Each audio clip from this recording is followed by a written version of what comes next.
Why, hey there, boys and girls and boys, adventure seekers. You know what time it is. You saw the thumbnail, right? Let's set the mood here. It's time for little young Indiana Jones and the Circle of Death by William McCay. Chapter 3. Mr. Mueller snatched the paper from Professor Jones's hands. So, he said, our mysterious friends aren't satisfied with scaring off my workmen. Now they're trying to scare me. He crumpled up the paper. I don't scare easily. You show 'em, Dad, Herman burst out. Don't let them English push you around. Mr. Mueller turned to his son in surprise. Together, Indy and Herman told the story of their trouble at school. Boys, what can I say? Mr. Mueller shook his head. I was told it was a good school. We'd never know it. Not after Reggie Pengrave turned everyone against us. Herman looked to his father. Yes, that Pengrave. He got off the train here. Mr. Mueller frowned. We don't want any more trouble. So I suggest you treat Reggie the way I treat his father. By staying away from him. The butler suddenly came in, carrying a glowing lantern. Sir, when I heard the disturbance, I went outside. No one is there. I guess the show's over for tonight, Indy said. Mr. Mueller turned to the butler. Hollings, we'll need something to cover that hole in the window. And we should probably be getting to bed, Professor Jones said. We'll have to be up early to catch the sunrise at Stonehenge. Indy nodded eagerly. He wanted to get right to work on the Stonehenge dig. And the mystery. Someone was out to stop them. Was there a phantom at Stonehenge? He meant to find out. It was still dark outside when Professor Jones came into the room the boys shared. Joe, up and at 'em, Indy's father called out. Indy answered, sticking his head under his pillow. He sat up, though, when his father yanked the covers away. If you want to see the sunrise, you have to be up before the sun, Professor Jones said cheerfully.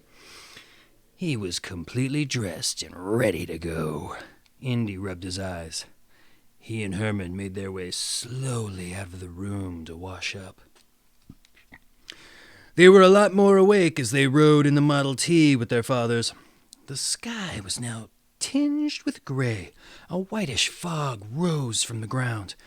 Moving over the gently rolling land of Salisbury Plain was like sailing through a sea of mist. We're not going to see much of a sunrise with all this fog, Herman muttered. As they swung off the road and bounced along the rutted field, the fog seemed to clear. It was still flowing around the ground, but the boys could make out a jumble of shapes amongst the brightening horizon. The land ahead of them was flat as a table. There were no trees, just scrubby winter grass.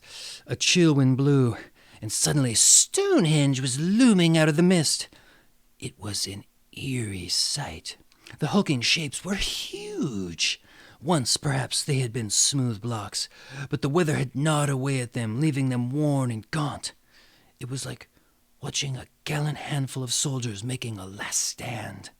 Their ranks had holes, but they kept their circle, holding off wind, weather, and time itself. The stone blocks looked old. Indy had seen ruins before, but these huge hunks of rock must have been brooding on the plain forever. No wonder the workmen got superstitious about this place. Beside him, Indy heard Herman gulp. He turned to his friend with a grin. Not the same as looking at a picture, is it? Mr. Mueller brought the Ford to a halt. Now that there was light to see by, Indy made out shapes moving through the mist. They turned into trucks and bicycles cutting across the plain. The trucks stopped outside the circle of stone, and the men got off their bikes and took up picks and shovels. Indy looked at the workmen's faces. No one showed off any off-to-work eagerness. Many were staring at Stonehenge uneasily. Mr. Mueller looked over the group of diggers like a general reviewing of his troops. He frowned. Where were Thurgood and Wilson? A man with a clipboard, the foreman, Indy supposed, stepped forward. Thurgood spoke to me yesterday. His sister's sick. A lot of that going around, Mr. Mueller said grumpily. Indy and Herman gave each other looks. Maybe Mr. Mueller wasn't being scared off, but it looked as though the workmen were. Herman's father shoved his hands into his coat pockets. What about Wilson? He says he's never coming near here again, the workman suddenly said. All of us had a scare last night.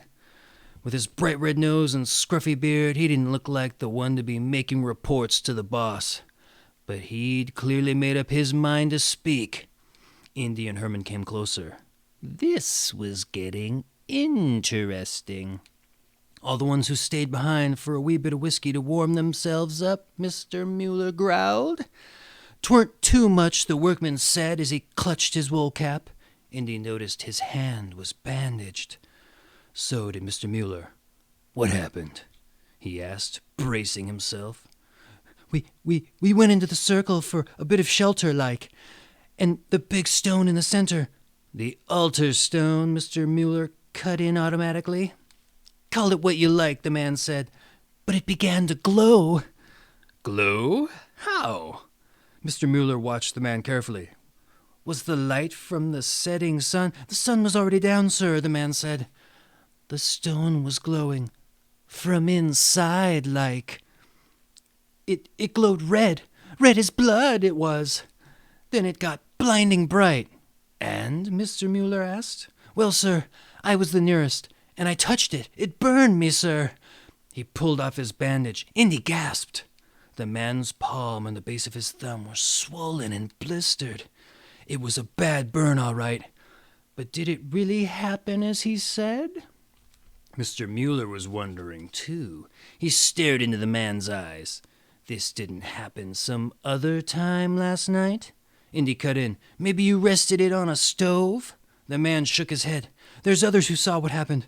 They helped wrap up my hand. Several workmen nodded and muttered, 'Tis true, we saw it. Were they lying? Indy couldn't get over the scared looks on their faces. They didn't seem to be telling tales for a friend. The workman finished his story. When Christy Wilson saw that burn, he got on his bike. Said he was never coming back. Mr. Mueller took the bandage and wrapped it back around the man's hand. You won't be able to dig with those blisters.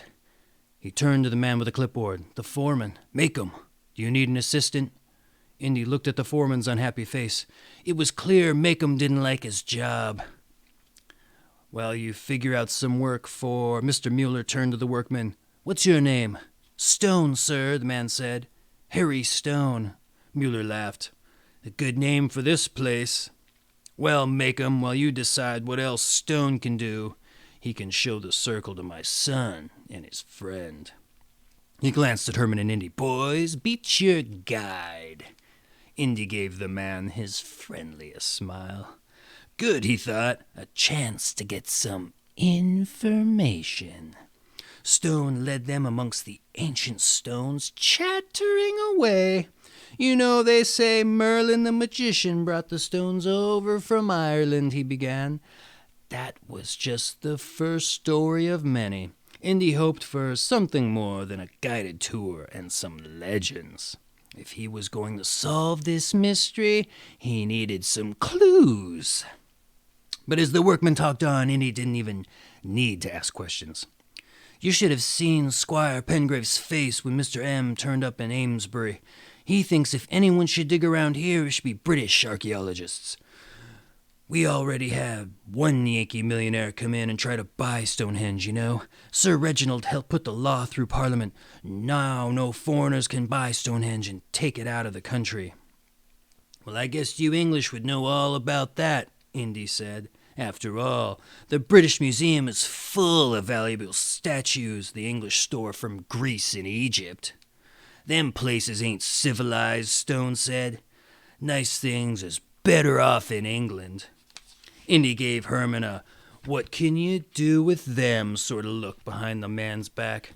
Mr. Stone, Indy said, would you mind if we just strolled by ourselves for a while and looked around? Have it your own way, the workman walked off. Indy and Herman began exploring the greenish-gray outer circle of stones. The ones still standing upright with their cross pieces rose nearly 20 feet in the air.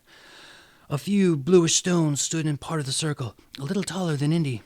Then came the giant trilithons, rising 4 times Indy's height. It's funny, Herman said. Indy was staring up at a huge rock balanced on 2 stone pillars. The druids, or whoever, put the 2 columns so close together I can hardly get my head through. Indy's eyes snapped back to his friend. He could already imagine Herman yelling and flapping his arms, his head stuck in the ancient monument. Whew! Herman was okay. He slipped his head between the stone columns with a good half-inch to spare. But he suddenly pulled his head back, his face pale. Indy watched his friend dash to the far side of the trilithon. As he went after him, Herman came back, rushing back, his face even paler, his mouth open and shut like a fish's. He pointed, but no sounds came out. When he finally started talking, he hardly made sense. Come and look, quick!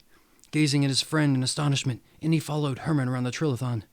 There was a large opening space between it and the big rock, in the very center of the circle.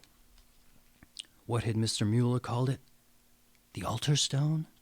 A chill ran up Indy's spine, and he approached it. Atop the stone, in a pool of blood, was a very dead rabbit. Its throat had been cut. Then someone had dripped into the blood and drawn weird signs all over the rock. For a long moment, the boys stared. Then Indy turned to his friend. You go get your dad. I'll stay here on guard. Herman didn't need another invitation. He took off at once, yelling his head off. Indy prowled around the stone. Had whoever killed the rabbit left any clues besides the bloody symbols? The thick, bleached grass seemed untouched. As he investigated, Indy heard something. A slow, dull tap, tap, tap. It seemed to come from behind him. Walking slowly, turning this way and that, he traced the noise. It came from the trilithon they'd stared at. The one Herman had looked through. Coming closer, Indy also realized what the sound was. Something dripping. But what? It was so dry around here. There was no stream of water nearby, and it hadn't rained. The sound seemed to come from above. Indy stared at the crosspiece. It was in shadow. He thrust his hand into the space between the stones. Something heavy and wet spattered into his palm. Indy jerked his hand back into the sunlight, staring at a thick reddish stain. His palm was full of blood. Ooh! That's been Chapter 3 of Indiana Jones and the Circle of Death. Join us next time, boys and girls and boys, adventure seekers, for Chapter 4. Rum-pa-pum-pum, pum-pa-pum. Will it get more exciting? Rum-pa-pum-pum, rum-pa-pum-pum-pum. Will it be an inert story narrative that no one cares about with just a little hint of excitement at the end? Rum-pa-pum-pum, pum-pa-pum. Quite possibly. Pum-pa-pum, pum-pa-pum, pum-pa-pum. But you'll have to tune in for Chapter 4 to find out. That's right. We'll see you then.